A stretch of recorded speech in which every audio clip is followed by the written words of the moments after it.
ಯಾರನ್ನೂ ಕೈ ಬಿಡೋದಿಲ್ಲ. ಮಂಜುನಾಥ ಸ್ವಾಮಿ ದೇವರಾದರೆ ಅಣ್ಣಪ್ಪ ಸ್ವಾಮಿ ನಮಗೆ ದೈವ. ಇಲ್ಲಿಯ ಜನರು ದೈವವನ್ನೇ ಹೆಚ್ಚು ನಂಬರೋದ್ರಿಂದ ಧರ್ಮಸ್ಥಳಕ್ಕೆ ಬರುವ ಭಕ್ತಾದಿಗಳಾಗಿರ್ಬೋದು, ಇಲ್ಲಿಯ ಸ್ಥಳೀಯ ಜನರಾಗಿರ್ಬೋದು ಹೇಳೋದು ಒಂದೇ ಮಾತು. ಇದಕ್ಕೆಲ್ಲವೂ ದಾಖಲೆಗಳಿದ್ದಾವೆ, ಪೂರಕ ದಾಖಲೆಗಳಿದ್ದಾವೆ. ಆಗಿರೋ ಘಟನೆಗಳನ್ನು ನಾವೇ ಅಕ್ಕಪಕ್ಕದಲ್ಲಿರುವ ಜನರನ್ನು ಮಾತಾಡ್ಸಾಗಿ ಹೇಳಿರುವಂಥದ್ದು. ನಿನ್ನೆ ಕೂಡ ನಾನು ಸ್ಥಳೀಯವಾಗಿ ಒಂದಿಷ್ಟು ಜನ ಹುಡುಗರನ್ನ ಮಾತಾಡಿಸಿದೆ. ನಾವು ಕಾಲೇಜಿಗೆ ಹೋಗಬೇಕಾದ್ರೆ ಅಥವಾ ಧರ್ಮಸ್ಥಳಕ್ಕೆ ಯಾವುದಾದ್ರು ಕೆಲಸಕ್ಕೆ ಹೋಗಬೇಕಾದ್ರೆ ಕೆಟ್ಟದಾಗಿ ವಾಸನೆ ಬಂದಾಗ ನಾವು ಕಚೇರಿಗೆ ಮಾಹಿತಿ ನೀಡಿದ್ದೇವೆ. ಆಗ ಪಂಚರನ್ನು ಕರೆಸಿ ಪಂಚನಾಮೆ ಮಾಡಿದ್ದಾರೆ ಅಂತಕ್ಕಂಥ ವಿಚಾರಗಳು. ಇನ್ನು ಈ ಮಾಸ್ಕ್ ಮ್ಯಾನ್ ವಿಚಾರ ಬಗ್ಗೆ ಮಾತನಾಡೋದಾದರೆ, ಮಾಸ್ಕ್ ಮ್ಯಾನ್ ಕೆಲಸ ಮಾಡಬೇಕಾದ್ರೆ ಒಂದಿಷ್ಟು ದುಡ್ಡಿನ ಬಗ್ಗೆ, ಒಂದಿಷ್ಟು ಬಂಗಾರದ ಬಗ್ಗೆ ಆಸಕ್ತಿ ಹೊಂದಿದ್ದ ಅನ್ನೋ ಆರೋಪವನ್ನು ಗ್ರಾಮ ಪಂಚಾಯತಿಯ ಅಧ್ಯಕ್ಷ ಅಂದರೆ ಮಾಜಿ ಅಧ್ಯಕ್ಷ ಕೇಶವರೇ ಮಾಡಿದರು. ಅಂದರೆ ಮುಳುಗುವುದರಲ್ಲಿ ಎಕ್ಸ್ಪರ್ಟ್ ಆಗಿದ್ದ ವ್ಯಕ್ತಿ ಯಾವುದಾದ್ರೂ ಒಂದು ಹೆಣ್ಣಿನ ಮೃತದೇಹ ಅಥವಾ ಯಾರೋ ವ್ಯಕ್ತಿ ಏನಾದರೂ ಬಿದ್ದು ಹೊಳೆಗೆ ಬಿದ್ದು ಅಥವಾ ಸತ್ತಿದ್ರೆ ಅಲ್ಲಿ ಮುಳುಗಿ ಅದೇ ಶವವನ್ನು ಅವನೇ ತೆಗಿತಾ ಇದ್ದಂತೆ. ಆಗ ಅಲ್ಲಿಯೇ ಮುಳುಗಿಯೇ ಅವರ ಮೈ ಮೇಲಿರ್ತಕ್ಕಂಥ ಬಂಗಾರಗಳನ್ನು ತೆಗೆದುಕೊಂಡು ಕಾಲು ಅಥವಾ ಕೈಗಳು ಸಿಕ್ಕಿಸಿಕೊಂಡು ಆ ಶವವನ್ನು ತಂದು ಏನೂ ಸಿಕ್ಕಿಲ್ಲ ಅನ್ನೋ ರೀತಿಯಲ್ಲಿ ಮಾತನಾಡ್ತಿದ್ದಂತೆ. ಹೀಗಾಗಿ ಅವನ ಮೇಲೆ ಒಂದಿಷ್ಟು ಆರೋಪಗಳು ಕೇಳಿಬಂತು. ಸ್ಥಳೀಯವಾಗಿ ಮಹಿಳೆಯರು ಸ್ನಾನ ಮಾಡಬೇಕಾದ್ರೆ ಹೀಗೆ ಹಾಗೆ ಅಂತೇಳಿ ಆರೋಪಗಳು ಕೇಳಿ ಬಂದ ನಂತರ ಧರ್ಮಸ್ಥಳದಿಂದ ಅವನಿಗೆ ಸಲ್ಲಬೇಕಾದಂತಹ ಒಂದಿಷ್ಟು ಹಣವನ್ನು ಕೊಟ್ಟೆ ಕಳಿಸಿದ್ವಿ ಅನ್ನೋ ಮಾತನ್ನು ತಿಳಿಸಿದ್ದು ಶ್ರೀಲಕ್ಷ್ಮಿ. ಆಲ್ ರೈಟ್, ದಯವಿಟ್ಟು ಸಂಪರ್ಕದಲ್ಲಿರಿ ಮಾರುತಿ. ಧರ್ಮಸ್ಥಳದ ಪರಿಸರದಲ್ಲಿ ಹೀಗೊಂದು ಬಿಸಿ ಬಿಸಿ ಚರ್ಚೆ ಆಗ್ತಾ ಇದೆ. ನಿನ್ನೆ ಸಿಕ್ಕಿರುವ ಅಸ್ಥಿಪಂಜರ ಯಾವ ವರ್ಷದ್ದು ಅನ್ನೋದು ಪ್ರಶ್ನೆ. ಅಸಹಜ ಸಾವಿನ ಶವಗಳನ್ನು ಪಂಚಾಯಿತಿ ಬೇಕಾದಷ್ಟು ಹೂತು ಹಾಕಿದೆ. ಅದರಲ್ಲೇ ಒಂದಿರ್ಬೋದಾ ಇದು, ಯಾವ ವರ್ಷದ್ದು ಅನ್ನುವಂಥ ಪ್ರಶ್ನೆ. ಈತನೇ ಶವಗಳನ್ನು ಹೂಳ್ತಾ ಇದ್ದ, ಅಧಿಕೃತವಾಗಿ ಈತನೇ ಶವಗಳನ್ನು ಹೂಳ್ತಾ ಇದ್ದದ್ದು, ಮತ್ತು ಇನ್ನು ಕೆಲವರು ಇದ್ದರು. ಹಾಗಾಗಿ ಇದು ಯಾವ ವರ್ಷದ್ದು ಅನ್ನುವಂಥ ಪ್ರಶ್ನೆ ಅಲ್ಲಿ ಪಂಚಾಯತಿ ದಾಖಲೆಯಲ್ಲಿ ಇರೋದಾ ಅಂತ. ನಿನ್ನೆ FSL ತಜ್ಞರು ಹೇಳ್ತಾ ಇದ್ರು ಯಾವ ವರ್ಷ ಈ ಶವವನ್ನು ಹೂತಿದ್ದು ಅಂತ. FSL ಪ್ರಕಾರವಾಗಿ ಹೇಳೋಕ್ಕಾಗಲ್ಲ ಅಂತ. ಸೊ FSLನವರೇ ಅದನ್ನು ಯಾವ ವರ್ಷ ಹೂತಿದ್ದು ಅಂತ ಹೇಳೋಕ್ಕಾಗಲ್ಲ ಅಂದಮೇಲೆ ಅಂದರೆ ಆ ಮೂಳೆಗಳು ಅಲ್ಲಿ ಬಂದು ಎಷ್ಟು ವರ್ಷಗಳಾಗಿದೆ ಅನ್ನೋದನ್ನು ಹೇಳೋಕ್ಕಾಗಲ್ಲ ಅಂತ ಹೇಳ್ತಾ ಇದ್ರು. ಯಾರನ್ನೂ ಕೈ ಬಿಡೋದಿಲ್ಲ. ಮಂಜುನಾಥ ಸ್ವಾಮಿ ದೇವರಾದರೆ ಅಣ್ಣಪ್ಪ ಸ್ವಾಮಿ ನಮಗೆ ದೈವ. ಇಲ್ಲಿಯ ಜನರು ದೈವವನ್ನೇ ಹೆಚ್ಚು ನಂಬರೋದ್ರಿಂದ ಧರ್ಮಸ್ಥಳಕ್ಕೆ ಬರುವ ಭಕ್ತಾದಿಗಳಾಗಿರ್ಬೋದು, ಇಲ್ಲಿಯ ಸ್ಥಳೀಯ ಜನರಾಗಿರ್ಬೋದು ಹೇಳೋದು ಒಂದೇ ಮಾತು. ಇದಕ್ಕೆಲ್ಲವೂ ದಾಖಲೆಗಳಿದ್ದಾವೆ, ಪೂರಕ ದಾಖಲೆಗಳಿದ್ದಾವೆ. ಆಗಿರೋ ಘಟನೆಗಳನ್ನು ನಾವೇ ಅಕ್ಕಪಕ್ಕದಲ್ಲಿರುವ ಜನರನ್ನು ಮಾತಾಡ್ಸಾಗಿ ಹೇಳಿರುವಂಥದ್ದು. ನಿನ್ನೆ ಕೂಡ ನಾನು ಸ್ಥಳೀಯವಾಗಿ ಒಂದಿಷ್ಟು ಜನ ಹುಡುಗರನ್ನ ಮಾತಾಡಿಸಿದೆ. ನಾವು ಕಾಲೇಜಿಗೆ ಹೋಗಬೇಕಾದ್ರೆ ಅಥವಾ ಧರ್ಮಸ್ಥಳಕ್ಕೆ ಯಾವುದಾದ್ರು ಕೆಲಸಕ್ಕೆ ಹೋಗಬೇಕಾದ್ರೆ ಕೆಟ್ಟದಾಗಿ ವಾಸನೆ ಬಂದಾಗ ನಾವು ಕಚೇರಿಗೆ ಮಾಹಿತಿ ನೀಡಿದ್ದೇವೆ. ಆಗ ಪಂಚರನ್ನು ಕರೆಸಿ ಪಂಚನಾಮೆ ಮಾಡಿದ್ದಾರೆ ಅಂತಕ್ಕಂಥ ವಿಚಾರಗಳು. ಇನ್ನು ಈ ಮಾಸ್ಕ್ ಮ್ಯಾನ್ ವಿಚಾರ ಬಗ್ಗೆ ಮಾತನಾಡೋದಾದರೆ, ಮಾಸ್ಕ್ ಮ್ಯಾನ್ ಕೆಲಸ ಮಾಡಬೇಕಾದ್ರೆ ಒಂದಿಷ್ಟು ದುಡ್ಡಿನ ಬಗ್ಗೆ, ಒಂದಿಷ್ಟು ಬಂಗಾರದ ಬಗ್ಗೆ ಆಸಕ್ತಿ ಹೊಂದಿದ್ದ ಅನ್ನೋ ಆರೋಪವನ್ನು ಗ್ರಾಮ ಪಂಚಾಯತಿಯ ಅಧ್ಯಕ್ಷ ಅಂದರೆ ಮಾಜಿ ಅಧ್ಯಕ್ಷ ಕೇಶವರೇ ಮಾಡಿದರು. ಅಂದರೆ ಮುಳುಗುವುದರಲ್ಲಿ ಎಕ್ಸ್ಪರ್ಟ್ ಆಗಿದ್ದ ವ್ಯಕ್ತಿ ಯಾವುದಾದ್ರೂ ಒಂದು ಹೆಣ್ಣಿನ ಮೃತದೇಹ ಅಥವಾ ಯಾರೋ ವ್ಯಕ್ತಿ ಏನಾದರೂ ಬಿದ್ದು ಹೊಳೆಗೆ ಬಿದ್ದು ಅಥವಾ ಸತ್ತಿದ್ರೆ ಅಲ್ಲಿ ಮುಳುಗಿ ಅದೇ ಶವವನ್ನು ಅವನೇ ತೆಗಿತಾ ಇದ್ದಂತೆ. ಆಗ ಅಲ್ಲಿಯೇ ಮುಳುಗಿಯೇ ಅವರ ಮೈ ಮೇಲಿರ್ತಕ್ಕಂಥ ಬಂಗಾರಗಳನ್ನು ತೆಗೆದುಕೊಂಡು ಕಾಲು ಅಥವಾ ಕೈಗಳು ಸಿಕ್ಕಿಸಿಕೊಂಡು ಆ ಶವವನ್ನು ತಂದು ಏನೂ ಸಿಕ್ಕಿಲ್ಲ ಅನ್ನೋ ರೀತಿಯಲ್ಲಿ ಮಾತನಾಡ್ತಿದ್ದಂತೆ. ಹೀಗಾಗಿ ಅವನ ಮೇಲೆ ಒಂದಿಷ್ಟು ಆರೋಪಗಳು ಕೇಳಿಬಂತು. ಸ್ಥಳೀಯವಾಗಿ ಮಹಿಳೆಯರು ಸ್ನಾನ ಮಾಡಬೇಕಾದ್ರೆ ಹೀಗೆ ಹಾಗೆ ಅಂತೇಳಿ ಆರೋಪಗಳು ಕೇಳಿ ಬಂದ ನಂತರ ಧರ್ಮಸ್ಥಳದಿಂದ ಅವನಿಗೆ ಸಲ್ಲಬೇಕಾದಂತಹ ಒಂದಿಷ್ಟು ಹಣವನ್ನು ಕೊಟ್ಟೆ ಕಳಿಸಿದ್ವಿ ಅನ್ನೋ ಮಾತನ್ನು ತಿಳಿಸಿದ್ದು ಶ್ರೀಲಕ್ಷ್ಮಿ. ಆಲ್ ರೈಟ್, ದಯವಿಟ್ಟು ಸಂಪರ್ಕದಲ್ಲಿರಿ ಮಾರುತಿ. ಧರ್ಮಸ್ಥಳದ ಪರಿಸರದಲ್ಲಿ ಹೀಗೊಂದು ಬಿಸಿ ಬಿಸಿ ಚರ್ಚೆ ಆಗ್ತಾ ಇದೆ. ನಿನ್ನೆ ಸಿಕ್ಕಿರುವ ಅಸ್ಥಿಪಂಜರ ಯಾವ ವರ್ಷದ್ದು ಅನ್ನೋದು ಪ್ರಶ್ನೆ. ಅಸಹಜ ಸಾವಿನ ಶವಗಳನ್ನು ಪಂಚಾಯಿತಿ ಬೇಕಾದಷ್ಟು ಹೂತು ಹಾಕಿದೆ.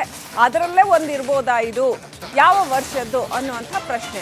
ಈತನೇ ಶವಗಳನ್ನು ಹೂಳ್ತಾ ಇದ್ದ, ಅಧಿಕೃತವಾಗಿ ಈತನೇ ಶವಗಳನ್ನು ಹೂಳ್ತಾ ಇದ್ದದ್ದು, ಮತ್ತು ಇನ್ನು ಕೆಲವರು ಇದ್ದರು. ಹಾಗಾಗಿ ಇದು ಯಾವ ವರ್ಷದ್ದು ಅನ್ನುವಂಥ ಪ್ರಶ್ನೆ ಅಲ್ಲಿ ಪಂಚಾಯತಿ ದಾಖಲೆಯಲ್ಲಿ ಇರೋದಾ ಅಂತ.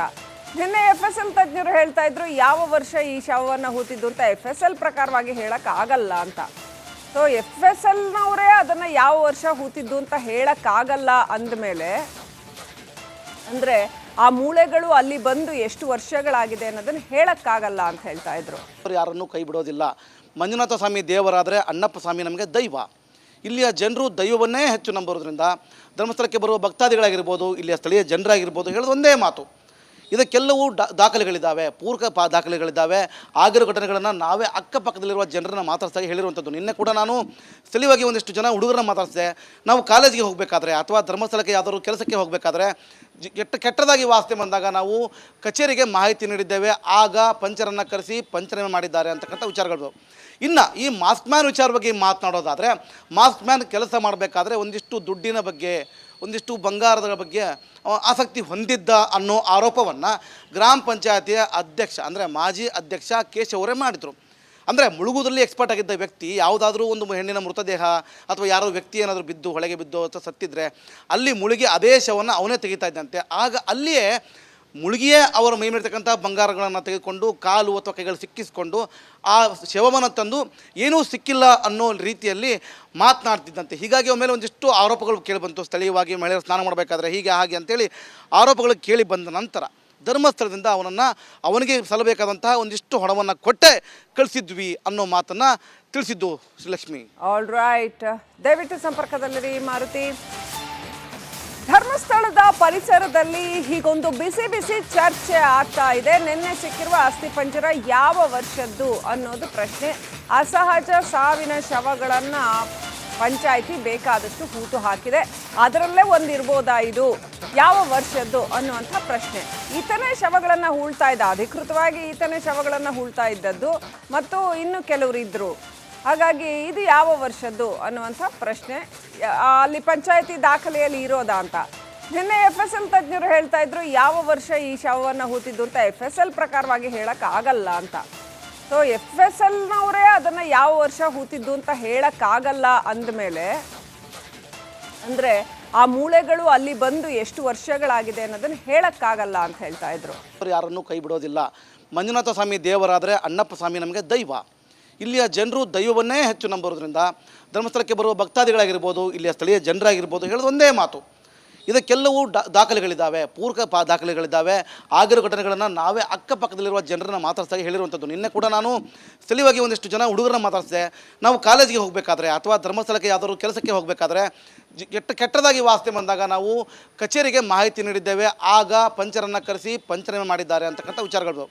ಇನ್ನು ಈ ಮಾಸ್ಕ್ ಮ್ಯಾನ್ ವಿಚಾರ ಬಗ್ಗೆ ಮಾತನಾಡೋದಾದರೆ, ಮಾಸ್ಕ್ ಮ್ಯಾನ್ ಕೆಲಸ ಮಾಡಬೇಕಾದ್ರೆ ಒಂದಿಷ್ಟು ದುಡ್ಡಿನ ಬಗ್ಗೆ, ಒಂದಿಷ್ಟು ಬಂಗಾರದ ಬಗ್ಗೆ ಆಸಕ್ತಿ ಹೊಂದಿದ್ದ ಅನ್ನೋ ಆರೋಪವನ್ನು ಗ್ರಾಮ ಪಂಚಾಯತಿಯ ಅಧ್ಯಕ್ಷ ಅಂದರೆ ಮಾಜಿ ಅಧ್ಯಕ್ಷ ಕೇಶವರೇ ಮಾಡಿದರು. ಅಂದರೆ ಮುಳುಗುವುದರಲ್ಲಿ ಎಕ್ಸ್ಪರ್ಟ್ ಆಗಿದ್ದ ವ್ಯಕ್ತಿ ಯಾವುದಾದ್ರೂ ಒಂದು ಹೆಣ್ಣಿನ ಮೃತದೇಹ ಅಥವಾ ಯಾರೋ ವ್ಯಕ್ತಿ ಏನಾದರೂ ಬಿದ್ದು ಹೊಳೆಗೆ ಬಿದ್ದು ಅಥವಾ ಸತ್ತಿದ್ರೆ ಅಲ್ಲಿ ಮುಳುಗಿ ಅದೇ ಶವವನ್ನು ಅವನೇ ತೆಗಿತಾ ಇದ್ದಂತೆ. ಆಗ ಅಲ್ಲಿಯೇ ಮುಳುಗಿಯೇ ಅವರ ಮೈ ಮೇಲಿರ್ತಕ್ಕಂಥ ಬಂಗಾರಗಳನ್ನು ತೆಗೆದುಕೊಂಡು ಕಾಲು ಅಥವಾ ಕೈಗಳು ಸಿಕ್ಕಿಸ್ಕೊಂಡು ಆ ಶವವನ್ನು ತಂದು ಏನೂ ಸಿಕ್ಕಿಲ್ಲ ಅನ್ನೋ ರೀತಿಯಲ್ಲಿ ಮಾತನಾಡ್ತಿದ್ದಂತೆ. ಹೀಗಾಗಿ ಅವರ ಮೇಲೆ ಒಂದಿಷ್ಟು ಆರೋಪಗಳು ಕೇಳಿಬಂತು. ಸ್ಥಳೀಯವಾಗಿ ಮಹಿಳೆಯರು ಸ್ನಾನ ಮಾಡಬೇಕಾದ್ರೆ ಹೀಗೆ ಹಾಗೆ ಅಂತೇಳಿ ಆರೋಪಗಳು ಕೇಳಿ ಬಂದ ನಂತರ ಧರ್ಮಸ್ಥಳದಿಂದ ಅವನಿಗೆ ಸಲ್ಲಬೇಕಾದಂತಹ ಒಂದಿಷ್ಟು ಹಣವನ್ನು ಕೊಟ್ಟೆ ಕಳಿಸಿದ್ವಿ ಅನ್ನೋ ಮಾತನ್ನು ತಿಳಿಸಿದ್ದು ಶ್ರೀಲಕ್ಷ್ಮಿ. ಆಲ್ ರೈಟ್, ದಯವಿಟ್ಟು ಸಂಪರ್ಕದಲ್ಲಿರಿ ಮಾರುತಿ. ಧರ್ಮಸ್ಥಳದ ಪರಿಸರದಲ್ಲಿ ಹೀಗೊಂದು ಬಿಸಿ ಬಿಸಿ ಚರ್ಚೆ ಆಗ್ತಾ ಇದೆ. ನಿನ್ನೆ ಸಿಕ್ಕಿರುವ ಅಸ್ಥಿಪಂಜರ ಯಾವ ವರ್ಷದ್ದು ಅನ್ನೋದು ಪ್ರಶ್ನೆ. ಅಸಹಜ ಸಾವಿನ ಶವಗಳನ್ನು ಪಂಚಾಯಿತಿ ಬೇಕಾದಷ್ಟು ಹೂತು ಹಾಕಿದೆ. ಅದರಲ್ಲೇ ಒಂದಿರ್ಬೋದಾ ಇದು, ಯಾವ ವರ್ಷದ್ದು ಅನ್ನುವಂಥ ಪ್ರಶ್ನೆ. ಈತನೇ ಶವಗಳನ್ನು ಹೂಳ್ತಾ ಇದ್ದ, ಅಧಿಕೃತವಾಗಿ ಈತನೇ ಶವಗಳನ್ನು ಹೂಳ್ತಾ ಇದ್ದದ್ದು, ಮತ್ತು ಇನ್ನು ಕೆಲವರು ಇದ್ದರು. ಹಾಗಾಗಿ ಇದು ಯಾವ ವರ್ಷದ್ದು ಅನ್ನುವಂಥ ಪ್ರಶ್ನೆ ಅಲ್ಲಿ ಪಂಚಾಯಿತಿ ದಾಖಲೆಯಲ್ಲಿ ಇರೋದಾ ಅಂತ. ನಿನ್ನೆ FSL ತಜ್ಞರು ಹೇಳ್ತಾ ಇದ್ರು ಯಾವ ವರ್ಷ ಈ ಶವವನ್ನು ಹೂತಿದ್ದು ಅಂತ. FSL ಪ್ರಕಾರವಾಗಿ ಹೇಳೋಕ್ಕಾಗಲ್ಲ ಅಂತ. ಸೊ FSLನವರೇ ಅದನ್ನು ಯಾವ ವರ್ಷ ಹೂತಿದ್ದು ಅಂತ ಹೇಳೋಕ್ಕಾಗಲ್ಲ ಅಂದಮೇಲೆ, ಅಂದರೆ ಆ ಮೂಳೆಗಳು ಅಲ್ಲಿ ಬಂದು ಎಷ್ಟು ವರ್ಷಗಳಾಗಿದೆ ಅನ್ನೋದನ್ನು ಹೇಳೋಕ್ಕಾಗಲ್ಲ ಅಂತ ಹೇಳ್ತಾ ಇದ್ರು.